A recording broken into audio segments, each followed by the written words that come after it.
안녕하세요. 김한영TV입니다.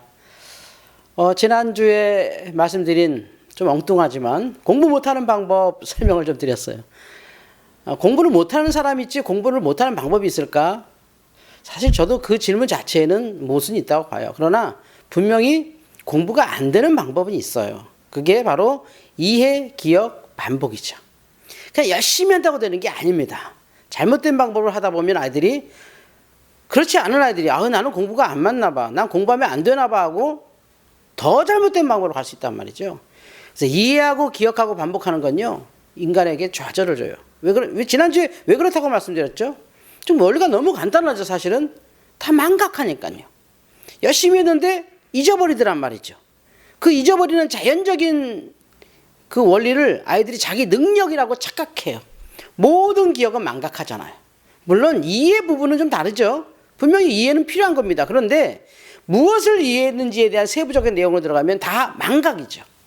그러니까 아는 것 같은데 모르는 그것이 쌓이고 쌓여서 결국 공부를 포기하게 한다. 그래서 어떻게 그러면 해야 되느냐라는 얘기를 오늘 좀 해보려고 합니다. 이해, 기억, 반복. 자꾸 말씀드려 죄송합니다만 이 이야기 이후에 나오는 메타인지 방법과 대조적으로 말씀드리기 위해서 이 단어를 계속 써요. 이해, 기억, 반복으로만 의존하지 말아라. 더 나아가서 또 다른 방법까지 해야 된다라는 말씀이 되겠어요. 메타인지로 하는 공부 알아볼까요? 인출, 정교와 반추가 그것입니다.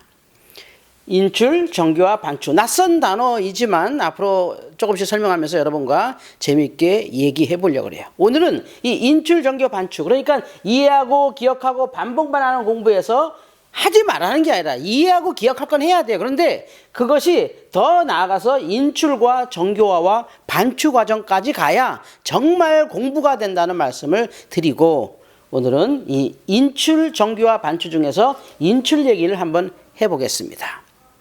자, 여기 참 중요한 말이 써있죠. 이해, 기억, 반복의 오류를 넘어서는 메타인지 공부의 시작은 인출입니다. 인출. 오늘은 인출의 그 개념만 설명드리는 시간인데요. 다음 페이지에 나오는 내용은 정말 여러분에게 강조하는 말씀입니다. 중요한 얘기입니다. 뭐냐면요, 이겁니다. 지금 제 영상을 보신 분들이 이건 한번 외우셨으면 좋겠어요. 외우는 공부는 안 된다 제가 말씀드리면서도 이 말씀을 드릴 수밖에 없어요. 공부는요, 머릿속에 집어넣을 때 되는 게 아닙니다. 공부는 꺼낼 때 시작됩니다. 이해하고 기억하고 반복하고 가만두면 다 망각한다는 말이에요. 그 과정을 넘어서 이제 공부를 꺼내보기 시작해야 된다는 거죠. 내가 뭘 공부했는지 머릿속에서 꺼내보는 것, 그것을 인출이라고 합니다. 낯설지만 알아두시면 너무 유용한 단어예요. 인출. 그 인출을 통해서 아이들이 이제 공부가 시작되는 것이죠. 그래서 대부분의 아이들이 이 인출 전에 다 공부를 끝내더라는 거죠. 이해하고 기억하고 반복하고 알 것 같아. 나는 아는 것 같아. 하고 멈춘다는 거죠. 그런데 지난번에 말씀드렸죠. 이해하고 기억하고 반복하는 공부가 다 망각으로 없어지면 왜 누구는 공부 잘하느냐 이거죠. 다 망각해서 없어질 건데 왜 어떤 아이들은 잘하지라고 할 때 바로 메타인지의 작용이 나오는 거죠. 어떤 아이들은 이해하고 기억하고 반복한 후에 자신이 안다고 생각하는 게 아니라 모른다고 생각하더라는 거죠. 대부분 아이들은 이해, 기억, 반복하면 이제 알 것 같아 해서 거기서 공부가 멈춰져요. 근데 메타인지가 되는 아이들은 이해했고 기억하고 반복까지도 했으면서도 여전히 자기 속에서 모르는 것이 있다는 것을 알아요. 이걸 메타인지라고 하죠. 그 메타인지의 첫 과정. 그래서 그 이해, 기억, 반복으로 끝내지 않고 그 메타인지가 되는 사람들은 다시 자기 공부를 하는데요. 우리 흔히 자기주도 학습 그러잖아요. 막연히 막 공부하는 게 아니라 아주 체계적으로 해요. 어떻게 하냐면 처음에 인출합니다. 자기 머릿속에 있는 것을 꺼내봐요. 내가 정말 아는지 모르는지 모니터링 해보는 거죠. 모니터링을 해서 컨트롤까지 가는 것이죠.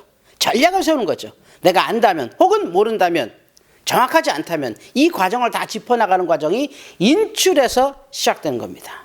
결국 자신이 아는 것을 머리에서 꺼내는 과정이 공부의 시작입니다.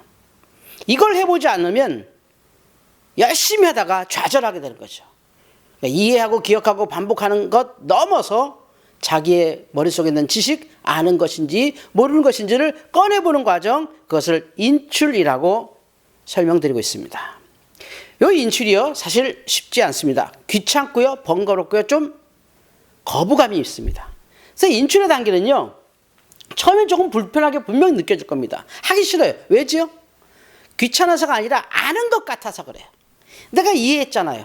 기억하고 있고요, 또 반복하고 있어요. 아는데 왜 또 해요? 라고 하는 이 심리적인 저항이 커요. 그래서 굉장히 힘든 거예요. 뭐 좋은 노래도 3번 못 듣는다 그러잖아요. 내가 안다고 인지하는데, 내가 심리적으로 아는데 그걸 또 하라 그러면 그건 잔소리처럼 들리고 굉장히 불편해요. 근데 그걸 이겨내야 돼요. 메타인지가 되는 학생들은 이걸 해요. 근데 메타인지 훈련이 아직 안 된 학생들은 인출을 통해서 메타인지 훈련을 해야 돼요.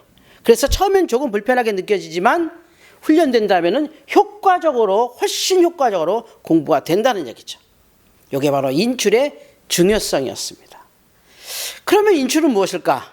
이 얘기는 다음 주에 어떻게 인출하느냐는 하우투의 문제를요, 이렇게 인출하면 아주 효과적입니다라는 말씀을 여러분과 나누게 되길 바랍니다. 오늘은 이해, 기억, 반복을 넘어선 인출, 정교와 반추 중에서 인출에 대한 말씀드렸습니다. 공부는 집어넣을 때 되는 것이 아니라 꺼낼 때 됩니다라는 중요한 명제도 말씀드렸습니다. 꺼내면서 메타인지도 훈련됩니다. 이게 좀 불편할 수도 있습니다. 그러나 훈련하다 보면 이것이 훨씬 더 효과적이라는 것을 알게 됩니다라는 말씀드렸습니다. 메타인지의 과정, 인출, 정교와 반추 중에서 인출에 대한 정의를 말씀드렸습니다. 다음 주에는 이 인출은 도대체 어떻게 하는 것인지 여러분께 또다시 말씀드려 보려고 합니다. 한 주간 건강하시기 바랍니다. 감사합니다.